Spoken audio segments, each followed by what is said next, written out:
Para pekerja industri kecil hasil tembakau di Kudus, Jawa Tengah mengeluhkan menurunnya produksi rokok yang berdampak pada berkurangnya pendapatan mereka. Keluhan ini disampaikan saat Menteri Keuangan Purubaya Yudisadewa mengunjungi aglomerasi pabrik hasil tembakau di Desa Megawon, Kudus, Jawa Tengah pada Jumat 3 Oktober. Kunjungan Purubaya ini untuk melihat langsung kondisi industri hasil tembakau sekaligus mendengarkan aspirasi dari para pelaku usaha. Untuk mengetahui informasi selengkapnya akan dilaporkan langsung oleh jurnalis Tribun Jateng Rifki Gozali. Silahkan laporan Anda. Baik, terima kasih Anggra. Buruh pabrik rokok kecil di Kudus mengeluhkan kondisi kerja mereka yang tidak stabil. Salah seorang buruh rokok yaitu Hartini mengatakan bahwa dia hanya bisa bekerja 3 hari dalam seminggu karena produksi rokok tempatnya bekerja menurun. Dia meminta Menteri Keuangan Purubaya Yudisadewa untuk memberikan solusi agar pabrik tempatnya bekerja bisa terus melakukan aktivitas produksi. Hartini bekerja sebagai pelinting rokok di pabrik rokok Raja Nabadi yang beroperasi di aglomerasi pabrik hasil tembakau atau APHT Kudus. Dia bekerja dari pukul 6 sampai pukul 11 dan mampu memproduksi 3.000 batang sigaret kretek tangan per hari dengan upah 35.000 per 1.000 batang. Pemilik pabrik rokok Raja Nabadi Sutrisono mengatakan bahwa menurunnya produksi industri rokok kecil disebabkan oleh maraknya rokok ilegal di pasaran. Dia juga menyebutkan bahwa lonjakan tarif cukai membuat harga rokok legal semakin melambung sehingga konsumen beralih ke rokok ilegal. Sutrisono berharap pemerintah bisa melakukan penindakan tegas atas peredaran rokok ilegal. Menteri Keuangan Purubaya Yudisadewa mengatakan bahwa pihaknya akan menata tata kelola industri rokok supaya rokok ilegal yang beredar bisa menjadi legal. Dia juga berjanji untuk memberi ruang bagi para pelaku rokok ilegal untuk mengurus proses legalisasi. Purubaya berharap bahwa dengan demikian peredaran rokok ilegal akan hilang dan persaingan pasar bisa lebih fair. Purubaya juga mengatakan bahwa tarif cukai tidak akan diubah, tetapi pihaknya akan fokus pada upaya membuat industri rokok kecil tetap hidup dan memberikan ruang bagi rokok ilegal untuk diproses menjadi legal. Dia juga menyebutkan bahwa pendapatan negara dari sektor cukai bisa meningkat jika peredaran rokok ilegal dapat dikurangi. Pihaknya akan mempelajari pola untuk memberikan kesempatan bagi rokok legal untuk menjadi legal dan memastikan bahwa persaingan pasar menjadi lebih sehat. Dengan demikian, lapangan kerja dapat tetap terjaga dan pendapatan negara dapat meningkat. Demikian Anggra ini. Baik rekan Rifki, terima kasih atas laporan Anda. Selamat bertugas kembali. Tapi yang tadi KEHT yang bawah-bawah masih akan dievaluasi, bukan naik ya. Bagaimana caranya tetap bertahan cukai yang baik sehingga mereka bisa masuk ke industri yang ilegal-ilegal itu, tapi fair, saingannya fair dengan yang besar maupun yang lain-lain. Jadi tujuan kita menarik yang tadi yang ilegal-ilegal masuk ke industri semacam sini. Jadi semuanya jadi legal, di pasar nggak ada yang ilegal. Jadi kalau ada yang ilegal kita sikat. Setelah waktunya nanti kita akan bangun seperti ini beberapa tempat. Ya, penelitian ya. Ya. Jadi kayak gitu. Kalau untuk naikkan ke BJAD bakal di ACC naik ke BJAD. Dan bagi hasil juga. Saya minta 1 teli ini apakah di ACC? Bagi harga ke daerah. Ya. Semuanya minta kan. Itu semua daerah minta sekarang. Kita akan lihat sesuai dengan kondisi keuangan negara. Sekarang akan seperti sekarang, nanti kita lihat semester setelah triwulan kedua tahun depan seperti apa kondisi keuangan negara kita. Kasih dengan saya kalau ekonominya makin cepat harusnya sih pajak, bea cukai, income-nya semakin tinggi. Jadi harusnya ada peluang untuk menambah distribusi ke daerah.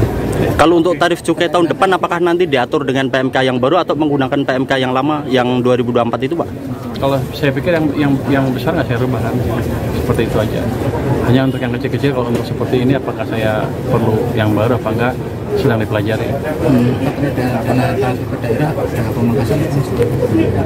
Kalau saya tambah di 2026 saya tambah 43 triliun kan. Itu berdasarkan permintaan Kementerian Dalam Negeri. Saya nggak potong sepeser pun. Asumsi saya waktu itu adalah Kementerian Dalam Negeri sudah menghitung kebutuhan daerah. Tapi proporsinya lebih kecil Pak dibanding transfer tahun ini ya Pak, meskipun ditambah 43 triliun. Gini, sebagian program dipindahkan ke program pemerintah di daerahnya. Itu ada 1.300 triliun tahun ini. Tahun lalu cuma 900, jadi tambah 400 triliun. Kalau net-netnya sebenarnya daerah akan lebih banyak. Cuman kendalinya tidak di pemerintah daerah langsung. Tapi manfaat untuk daerah tidak berkurang harusnya. Nanti akan saya lihat gimana penyerapan yang 1.300 triliun itu. Kalau menanggapi industri kecil berapa Pak? Apa? Yang gelap-gelap itu. Ya ini kan kita dalam usaha nanti kita memastikan yang gelap-gelap itu hilang, semuanya masuk legal, jadi persaingan lebih sehat. Dan jadi kita yang selundupan di luar negeri apalagi kita tutup semaksimal mungkin, ya pasti nggak sempurna, kan ada bocor sedikit-sedikit, tapi ke depan kita akan pastikan dari bea cukai nggak ada yang main dan pengawasannya akan lebih pada was-was, akan lebih Tadi menyampaikan apa ke Pak Menteri keluhannya sebagai pengusaha rokok kecil? Ya, kita mewakili KIHT. Apa yang dicurahkan kemarin itu memang dari kelompok kita yang khususnya di KIHT itu, satu Mas, rokok ilegal harus bersih dari lapangan. Dan yang kedua, pajaknya jangan sampai naik. Dan kalau bisa penurunan. Dan ketiga itu KIHT itu harus dikasih mesin untuk bersaing rokok-rokok filter di lapangan. Sementara ini untuk dari pemerintah itu belum ada penambahan mesin. Jadi kita tidak bisa ibaratnya bersaing rokok-rokok filter di lapangan. Tadi para pekerja mengeluh seminggu kerja 2 atau 3 hari karena pesanan turun ya Pak? Betul Mas, soalnya gini kan sistemnya mungkin ya Mas, ya maaf, sini tuh PO Mas. Sistem order. Nah, kalau rokok di lapangan itu dihajar rokok ilegal, otomatis omsetnya turun Mas. Biasanya 1 minggu bisa full kerja, tapi sekarang 1 hari, 2 hari, 3 hari, itu pun sambil menunggu rokok yang permintaan dari luar. Jadi semua Mas, keluarnya di KIHT sama. Ya cuma saya tadi yang didatangi Pak Menteri. Tapi mungkin harapan kita, aku yakin dengan omongannya Pak Menteri kemarin, aku optimis Mas. Karena dia mengejar sampai bawah. Ya itu ya sampaikan. Mudah-mudahan apa yang kita sampaikan khususnya di KIHT ini bisa terwujud Mas. Terima kasih. Berapa lama kerja di sini Bu? 5 tahun kurang lebih. 5 tahun. Membuat apa Bu? Rokok Bu? Buat rokok. Sehari dapat berapa? 3.000. 3.000 batang. Setiap hari ada kerjaan Bu? Dan kadang ada, kadang enggak. Oh, ini Tergantung permintaan. sepi hitungannya Bu? Ya. Dari jam berapa sampai jam berapa Bu? Jam 6. Sampai jam 11? Ya. Bu, harapannya pada Pak Menteri apa Bu? Senang Pak. Cukainya nggak naik ya Bu ya? Harapan kepada Pak Menteri Keuangan yang datang ke sini apa Bu? Baik. Harapannya apa? Pengen apa? Naik. Produksinya? Harapannya pengen Tetap kerja. Terus ya, tetap Masuk kerja. terus. Naik gaji. Naik gaji. Ada BLT. Ini per 1000-nya berapa Bu?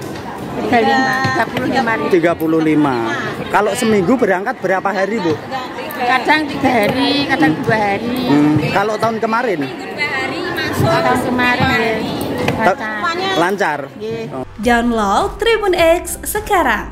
Menghadirkan lokal menjadi Indonesia.